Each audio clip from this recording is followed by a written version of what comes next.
Hey guys, Michael here. You're watching another episode of Star Wars News and Views. As you can see, I'm not really in Toronto right now, and Patrick's not here, so I just thought I'd do a quick update video for you guys just on my own. As you've probably heard by now, Colin Trevorrow is no longer directing Episode 9.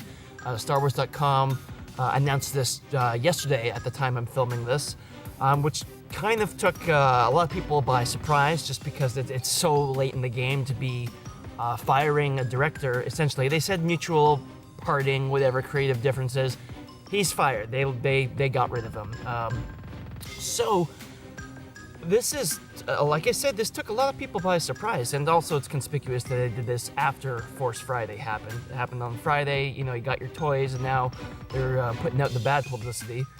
But you know, this is not the first time that this has happened with replacing a director. It's kind of becoming a bit of a problem, a bit of a pattern for Lucasfilm. And now this, you know, changing directors. This movie's coming out in theaters in 21 months or something like that, and there's no director. That's kind of crazy. So I guess, you know what, I think Colin Trevorrow was wrong for the job from day one. When I heard that he was going to be directing Episode 9, I was kind of like, really him? Safety Not Guaranteed is a fantastic movie. I really like it, but Jurassic Park, or Jurassic World, really was not. It was kind of a meh. The directing was kind of not really anything inspiring in it, and I was like, the reason they gave him the job is because it made so much money, made $500 million domestically. It was #1 at the box office for like 3 weeks in a row, mainly though because it had no competition. There was no other blockbusters coming out for 3 weeks, so it just cleaned up. And as soon as that happened, Disney saw so many dollar signs that they couldn't say no. They wanted to work with him on something, and he's like, how about Star Wars? And they're like, yeah, sure. And now that he just released Book of Henry, which is a critical bomb and a financial bomb, you know, it's almost like if he had just made Jurassic World and then not done anything and just waited until Episode 9, he'd probably still have a job right now. And I think that's the problem when it comes to Disney. It's like Jurassic World makes tons of money, you're in. He makes another movie, it doesn't make much money, you're out. You know, it's like, it is a business. And I guess, I don't know if Disney was the one pushing for him to have something to do with the company in the first place, and Kathleen Kennedy just went along with it. I always had bad feelings about him directing Episode 9, so I'm kind of happy that he's out. I mean, I feel bad for the guy, and especially since the script wasn't apparently not working out. And also, I think going through the situation with the Han Solo movie kind of probably left a bad taste in Kathleen Kennedy's mouth, in terms of, let's not wait until we're in production, let's nip this in the bud right now if we're feeling like this is not working out, that there's problems. And because according to Deadline, Colin Trevorrow and Kathleen Kennedy have not been seeing eye to eye for some time now. It just hasn't been working out as smoothly.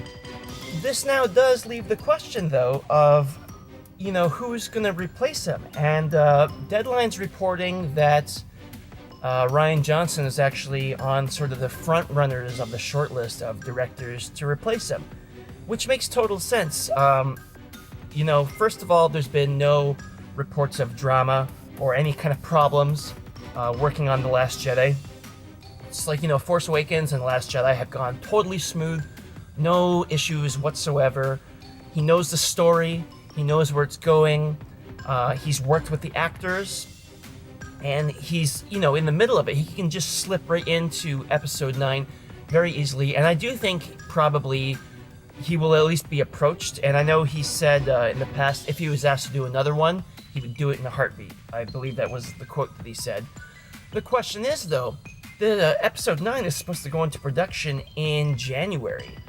And, you know, Last Jedi comes out in December. Is he going to have time to finish Last Jedi, promote the film, and release it, and then go straight in January into production on the last one?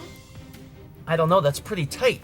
And I think because he wrote the script to Episode 8, and the script to Episode 9 is being rewritten right now, essentially, they had to bring in an additional writer to sort of clean it up because they weren't happy with the script. I think when Kathleen Kennedy has said that when Carrie Fisher died, they sort of had to start over from scratch. on the script.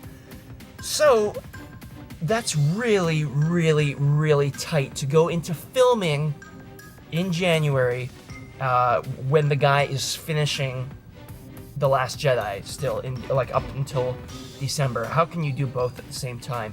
I don't know. Like, I don't want the scripting to be compromised. You know, you have to be involved in the pre-production and the art design and all that stuff. You can't just jump into a film. And that's why some people are saying, well, wouldn't it be great if Steven Spielberg did one? That would be great, but like also Steven Spielberg has said that he would never do one without George Lucas's involvement. So that's not going to happen, even though he is part of the sort of Lucasfilm family. He's very tight with Kathleen Kennedy. And people are saying, well, maybe J.J. Abrams could come back. I wouldn't have a problem if he did. I think he would be a good choice. I think he knocked it out of the park with Force Awakens. But I think Rian Johnson would nonetheless be a better choice, just because I feel like J.J. Abrams' sensibilities were perfect for what Force Awakens needed to be.